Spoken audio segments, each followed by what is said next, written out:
Amid all of the AAA games, free-to-play multiplayer titles, and competitive shooters, some first-person titles tend to slip under the radar. Despite a lack of marketing, niche gameplay, or release timing, these single-player focused titles deserve a closer look.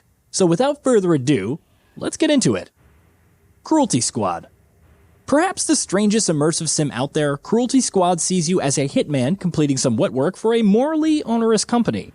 You'll have a variety of weapons, fish, and play the stock market with your catches, grapple with your intestines, and much more in an acid-dripped world.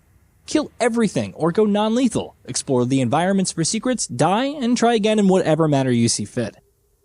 The Operative, No One Lives Forever.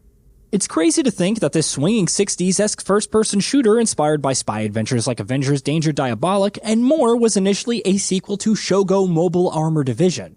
The Operative, No One Lives Forever sees players as Kate Archer, a spy for Unity, who ventures to exotic locales to halt the nefarious schemes of harm. Go loud and sneak about, deploying sleeping gas in a perfume bottle, and robotic poodles to distract guard dogs. With its variety of missions, excellent sense of humor, and groovy soundtrack, Nulf still holds up today as a stellar first-person experience. The Chronicles of Riddick, Escape from Butcher Bay. Good video games based on movie franchises were a dime a dozen back in the day. Thankfully, The Chronicles of Riddick Escape from Butcher Bay was very good. As a prequel to Pitch Black, it sees Vin Diesel's iconic character reminiscing on how he escaped the max security prison. Stealth, brutal melee combat, and eye shine for seeing in the dark are the answer, and it's bolstered by strong mission design and pacing. Star Wars Dark Forces 2, Jedi Knight.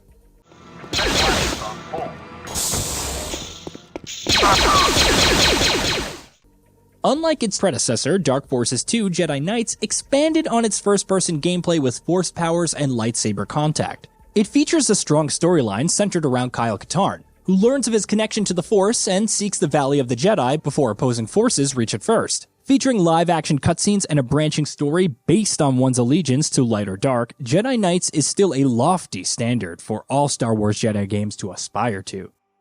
Descent 2. Parallax Software's Descent series was rather unorthodox back in the day. Other first-person shooters opted for corridors and 2 dimensions of movement. Descent opted for all 3 axes, even supporting force feedback for certain controllers on PC. First released in March 1996 for MS-DOS, Descent 2 refined the original's approach to combat and claustrophobic level design with the addition of Guidebot and FMV story scenes. Return of the Oberdeen. Any game from Lucas Pope of Papers, Please fame is worth checking out, and Return of the Oberdeen is arguably even better. It involves investigating the Oberdeen, a merchant ship that set out in 1802 and was seemingly lost at sea before re-emerging in 1807.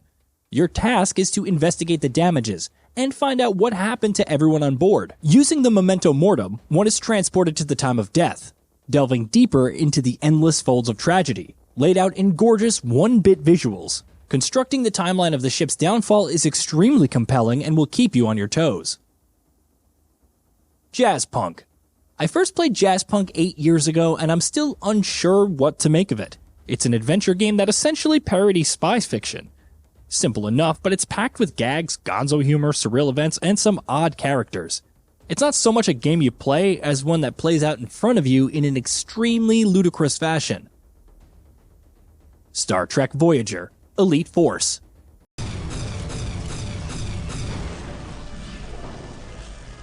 Before being assimilated into the Call of Duty making machine, Raven Software worked on Star Trek Voyager Elite Forces, a first-person shooter based on the Voyager TV show. As part of the Hazard team, it was your job to protect the USS Voyager from all threats, using classic weaponry like phasers, disruptors, and much more. Though short, its 8 missions and variety of gameplay that stayed true to the show's tone make it a fun time. Legend of Grimrock 2. First-person dungeon crawlers are more common than you'd think these days, but Legend of Grimrock 2 still sits near the top despite launching in 2014. Set on the Isle of Nex, players control 4 prisoners that must fight to survive its insane puzzles, riddles, and deadly encounters. Expanded melee abilities, multiple classes and skills, and numerous foes await while the dungeon editor promises custom adventures to keep you coming back for a long time. UMURANGI Generation. As a courier for Toranaga Express, you're in charge of taking photographs. earning a higher score for composition and completing various bounties to finish a level. New equipment, filter, lenses, and more are unlocked over time. It's not for everyone, but it certainly is unique. Proteus. Retro shooter by way of gorgeous pixel graphics. That's Proteus in a nutshell, and it excels in the same. However, there are also some tightly designed levels, a healthy selection of weapons, responsive controls, and heaps of gore to go with the waves of enemies. With a level editor, community map browser, and multiple difficulty options, Proteus channels that old school FPS feeling with panache. Devil Daggers. By contrast, Devil Daggers is an even simpler retro-inspired shooter. You're in a 3D arena filled with hordes of enemies armed with only magic daggers. Slay them, survive for as long as possible, and do it again. Classic movement options like circle strafing and bunny hopping are here, mixed with double jumps and dagger jumps. It's fast, frantic, and addicting. While the aesthetic of a barren abyss prime with unsettling enemies is a sight to behold. Observer System Redux.